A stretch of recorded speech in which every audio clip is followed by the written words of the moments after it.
네, 서동수의 글로벌 마켓 리더 메리츠증권 서동수 대리와 얘기를 나눠보도록 하겠습니다. 안녕하십니까? 예, 안녕하세요. 네, 자 오늘 서동수 대리와 어떤 내용들 가지고 저희가 얘기를 좀 나눠볼지 이슈부터 먼저 확인해 보도록 하겠습니다. 네, 오늘의 이슈는 먼저 안전하고 싶다라는 주제를 가지고 얘기를 나눠보도록 하겠습니다.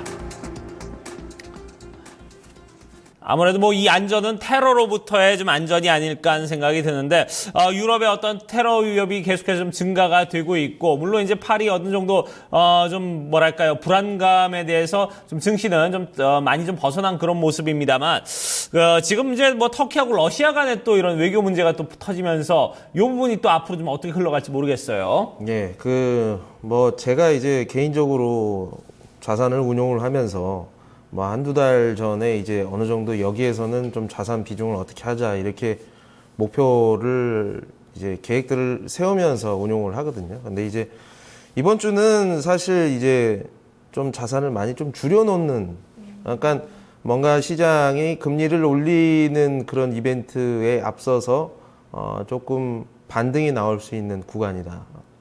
마지막 반등. 그러니까 금리 인상 이후에 뭔가 또 다시 좀 자산을 재편을 하자. 이런 계획을 가져가는데 네. 또 뭐 무슨 또 러시아하고 터키의 이런 또 갈등까지 나오면서 시장이 이런 데에 좀 영향을 받고 있는 부분들인데요. 어쨌든 뭐 개인적으로는 조금 짜증이 좀 나는데 어떻게 됐든 시장이 이런 리스크가 또 하나 또 생겨나가는 부분들 아직도 시장에서 그다지 큰 반응을 보이지 않았다라는 측면에서 어떻게 보면 좀 잠재적으로 좀 리스크가 생겼다라고 보시면 될 것 같습니다. 반응을 많이 보이지 않은 것이 향후에 대한 어떤 불안감을 더욱더 가중시키지 않나 생각이 들어요. 그렇죠. 이 파리 테러 당시에도 글로벌 증시가 크게 흔들림이 없었는데 이 같은 이렇게 계속해서 지정학적 우려가 고조될 수 있다는 부분, 그러니까 추가적인 변동성을 조금 더 키울 수 있다는 부분이 우리가 그동안 그려왔었던 금리 인상 그림에다가 추가적으로 변동성을 실어줄 수 있는 요인으로 작용하게 됐는데 외신 쪽에서는 이번 일에 대해서 좀 어떻게 평가를 하고 있을까요? 예, 블룸버그에서 이제 지정학적 리스크에 대해서 얘기를 많이 하고 있고요. 뭐 유럽에서 뭐 파리 테러도 있었습니다만 어쨌든 뭐 터키와 러시아 이 외교 문제 이상으로 좀 비화될 수 있는 가능성에 대해서도 좀 조심스럽게 접근을 하고 있습니다. 최근 들어서 이런 부분들 때문에 안전자산 선호 현상, 아까 달러로 표시된 자산들에 대한 선호 현상이 좀 나온다라고 좀 보시면 될 것 같은데요. 이러한 측면은 좀 증시에서도 좀 극명하게 나오는 부분들, 좀 시장이 정말 좀 안 좋아질 때는 미국 시장에 대한 신뢰도가 상당히 좀 높아지는 부분들을 우리가 확인을 할 수 있었고요. 이머징 시장, 어제 뭐 이제 상해 증시도 뭐 장중에 1.5%까지도 빠지는 이런 변동성을 보여주기도 하고, 유럽 쪽에서도 좀 보여줬었는데 미국하고는 확실히 좀 다른 모습들을 보여줬었다 얘기를 하고 있고요. 어제 GDP 성장률 이제 확정치가 아니죠. 수정치가 나왔죠. 수정치가 나오면서 미국 달러에 대한 이런 매력도가 좀 증가하는 부분들. 달러 인덱스 자체가 99 레벨에 지금 머물러 있다는 것 자체가 달러가 상당히 좀 강력하다라는 모습을 좀 보여주고 있고요. 금리 인상 가능성 자체가 상당히 좀 높아지는 그림들. 다음 이슈에서 좀 설명을 드릴 건데 어쨌든 이러한 부분에서 달러가 좀 계속 좀 상대적 강세를 보여주고 있는 모습들. 유가하고 이런 이제 원자재 시장을 니켈 같은 경우도 5년 내 최저치를 뚫다가 다시 다시 상승 추세로 복귀하는 건 아니겠습니다만 어쨌든 바텀에서 올라오는 모습들을 좀 보여줬었는데 이러한 걸로 인해서 에너지주들이 조금 좋아지는 모습들, 운송 항공주들이 좀 안 좋아지는 모습들을 좀 미국 시장, 전 세계 시장에서 확인할 수 있는 상황이었습니다. 네, 그래요. 달러 같은 경우에는 최근에 이제 얘기를 해주셨지만 달러 인덱스 꾸준히 99 레벨대를 유지하고 있다. 간밤에는 물론 유가랑 금이 반등에 나서면서 달러 매수 기조가 조금은 약화된 모습을 보였지만 결국은 이 그림이 여전히 그려지는 가운데서 변동성이 추가적으로 들어오게 된 거잖아요. 파급력과 전략을 좀 어떻게 가져가야 될지요? 어쨌든 달러 인덱스 자체는 전고점을 뚫어내는 시기가 아마 12월 4일에 있는 고용지표 정도가 좀 좋게 나오게 되면 뚫거나 그 근처까지 또 다시 도달하는 모습들을 좀 보여주지 않겠느냐. 그 기간에서 한 12월 14일, 15일 FOMC 양일간 예정되어 있는 이 회의 때까지 해서 이런 달러의 상대적 강세 현상은 계속 나올 가능성이 상당히 크다라고 보고 있습니다. 네, 반대 포지션에 있는 이제 유가라든가 이머징 시장은 상대적으로 조금 뭐 선호도가 상당히 좀 떨어지는 부분들을 우리가 어쩔 수 없이 봐야 될 것 같고요. 또 이러한 상황에서 러시아하고 뭐 이런 터키 뭐 분명히 여기서 무슨 뭐 전제적 군사작전이라든가 이런 쪽으로 비화되기는 상당히 좀 어렵기는 하겠습니다만 이러한 부분들이 시장의 리스크를 계속 조금 가져가게 되는 부분들이 되면서 메이저 수급들이 굳이 금리 인상도 앞두고 유럽에서도 시끄럽고 뭐 러시아도 이렇고 이런 상황에서 굳이 뭐 세게 시장을 매수할 가능성은 좀 적지 않느냐라는 생각이 좀 많이 들고요.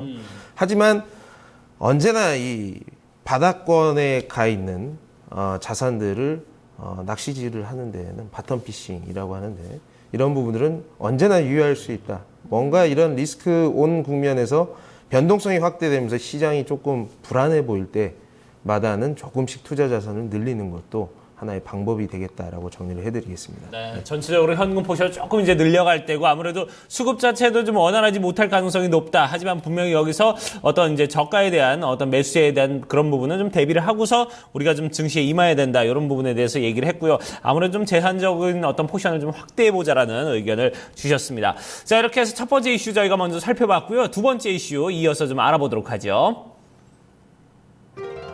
자, 두 번째 이슈는 뚜렷해지는 금리 인상에 대한 그림에 대해서 얘기를 나눠보도록 하겠습니다. 어쨌든 뭐 GDP 조금 전에 얘기하셨습니다만 수정치도 좀 잘 나왔고 지금 거기에다가 금리 인상에 대한 가능성은 뭐 70%가 넘는 그런 확률로 높아지고 있습니다. 이쯤 되면은 이제는 뭐 그냥 날짜만 좀 기다려야 되는 게 아닌가 하는 생각이 들 정도예요. 예, 2분기가 3.9% 그리고 이번에 1.1% 중반대 1.5% 정도밖에 나오지 않을 거라고 봤던 GDP 성장률 자체가 2.1%로 상향이 조정이 된다라는 측면. 일단 12월은 이제 FOMC 이후에 뭐 이제 GDP 발표 관련돼서는 더 이상 뉴스 플로우가 물론 이제 확정치가 나오기는 하겠습니다만 이미 뭐 확정치하고 뭐 수정치하고는 그다지 큰 괴리는 없을 거라고 생각이 들고요. 네. 어쨌든 금리 인상이라는 이 큰 그림을 맞춰가는 데 있어서 어떻게 보면 이 그림 자체가 상당히 좀 더 뚜렷해졌다라고 보시면 될 것 같거든요. 또 우리가 봐야 될 것은 이렇게 됐을 때 금리 인상이라는 저번에 이제 지난주 같은 경우는 금리 인상의 확률이 커지고 점진적으로 한다라는 그 사실 때문에 시장이 올랐던 경험이 있지 않습니까? 네. 이러한 것들이 이번에도 오히려 불확실성이 제거가 되면서 시장의 상승 촉매제로 작용을 하느냐 아니냐 이런 것들을 좀 볼 필요가 있죠. 물론 이게 러시아 이런 일들이 없었으면은 굉장히 깔끔하게 볼 수 있는 가능성이 있었지만 어쨌든 이런 이제 내포하고 있는 의미가 있기 때문에 한번 좀 지켜봐야 된다라고 말씀을 드리겠습니다. 네, 이제 12월 중순에나 이 확정치가 발표가 되기 때문에 FOMC 회의 이전에는 사실상 이 지표가 상당히 중요했던 부분이잖아요. 맞아요. 그리고 다음 지표를 보게 된다면 이제 고용 지표만을 남겨두고 있는 상황인데 말씀하셨지만 이제 뭐 거의 뭐 기정사실화되고 있어서 내년에 이제 올리게 되면 이제 올해부터 이제 올리게 되면 속도 측면에서 우리가 주목을 해봐야 된다라는 이야기가 나올 정도로 거의 뭐 그림이 뚜렷해지고 있거든요. 외신 쪽에서는 좀 자세하게 봤을 때 어떻게 봐야 될까요? 일단 이번 수치 자체는 0.6% 어쨌든 늘어났던 것 자체가 상당히 좀 고무적이라고 얘기를 할 수가 있고요. 네. 제가 지금 뭐 세부 항목 기억나는 부분으로는 이제 민간 부분의 투자 측면에서 마이너스가 좀 크게 났던 것이 좀 대폭적으로 좀 줄어들면서 여기에서 좀 GDP를 상향시키는 요인들이 있었던 걸로 알고 있습니다.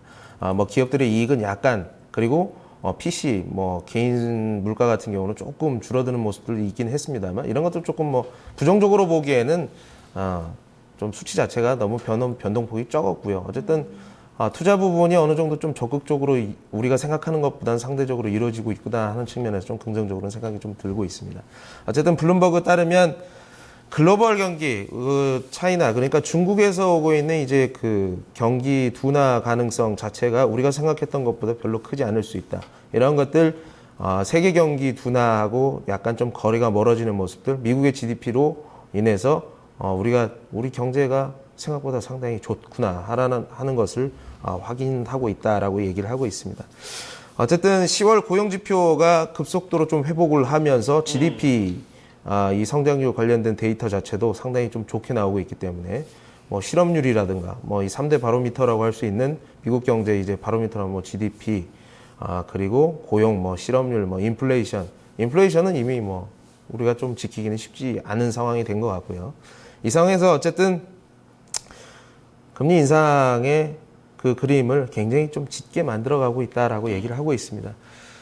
달러 강세로 인해서 뭐 이번에 GDP 성장률 이제 수정치에서도 나왔었습니다만은 기업 부분의 이제 수익 자체 그리고 개인들의 지출 자체가 약간 소폭 줄어든 것은 달러 강세의 원인이 있다. 이 관련돼서 무역 지표라든가 기업들의 실적이 어떻게 변화할지는 2016년도 내년까지 이제 이어지는 이 경기가 좋아지는 이 사이클에서 굉장히 좀 주안점으로 볼 만한 부분들이다. 금리를 인상하고 나서 오히려 기업들의 수익들이 안 좋아진다거나 개인들로 이 소비로 연결되는 이 고리 자체가 좀 약해지는 부분들을 좀 주안점으로 보고 있다라고 전하고 있습니다. 네. 네. 한 가지 더 그럼 추가적으로 좀 질문을 드리자면은 이제 문제는 이제 미국의 어떤 금리 인상 이후에 이제 달러의 강세 이런 부분에 대해서 이제 중국과 좀 맞서 부딪히는 부분이 있단 말이죠. 그럼 중국이 뭐 일각에서는 이제 위안화 평가 절하를 할 거다 이런 얘기도 나오고 있는데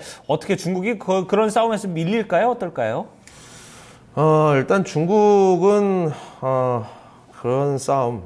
어쨌든 미국은 지금 달러는 제가 봤을 때 상당히 좀 고평가되어 있다라는 저는 생각이 많이 들고 있고요. 네. 위안화 같은 경우는 이제 바닥에서 올라오고 있는 부분들 그리고 국가가 한 나라의 경제 성장률 자체가 6%에서 7%를 가고 있다라는 측면을 봤을 때 이런 성장률 자체가 일단 미국 대비해서 상당히 높은 편이고 가지고 있는 부채 그러니까 머니 프린팅 자체를 너무 적극적으로 했던 이 달러는 가치는 저는 약간 좀 페이크가 좀 있다라고 좀 개인적으로 많이 생각을 하고 있습니다. 네. 위안화 가치는 계속 높아지고 그 경제 성장률만큼 계속 좋아질 것이라고 보고 있고요.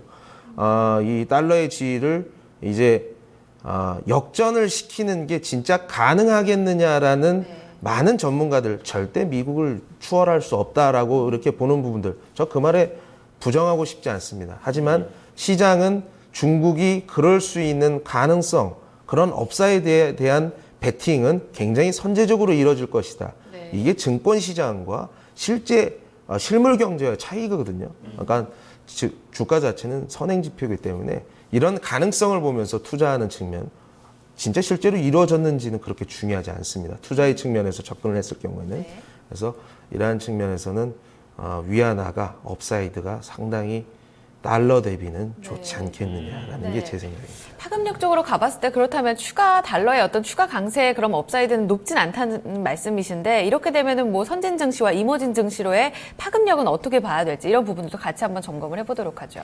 일단 이머징 시장 아까 첫 번째 이슈에서도 말씀을 드렸다시피 이번 주 정도가 어떻게 보면은 좀 달러 그러니까 이제 금리를 인상하기 이전에 있어서 우리가 좀 이머징 자산을 줄일 수 있는 기회로 작용하지 않겠느냐 했었는데 사실 뭐 어제 하루 떨어졌다고 해서 뭐 오히려 코스피 지수 같은 경우는 좀 올랐죠.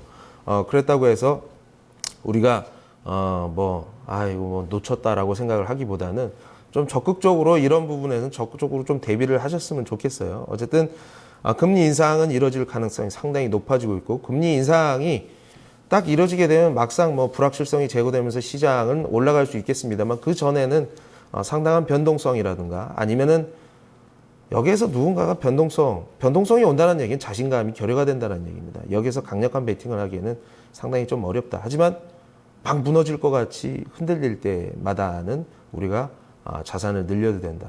뭐 이번 주는 조금 제 개인적으로는 좀 줄여놨다가 좀 1, 2주 내에 다시 액티브하게 좀 자산을 늘릴 수 있는 기회가 있었으면 좋겠네요. 네. 네, 지금은 이제 일단은 좀 보수적으로 좀 자산을 좀 줄여놓은 상태로 가지고 가고 있다가 1, 2주 안에 좀 늘릴 수 있는 기회를 한번 엿보자 이런 의견까지 저희가 한번 들어봤습니다. 자, 얘기 여기까지 좀 마무리를 짓도록 하겠습니다. 지금까지 글로벌 마켓 리더 소동수 대리와 함께했습니다. 고맙습니다. 예, 감사합니다. 감사합니다.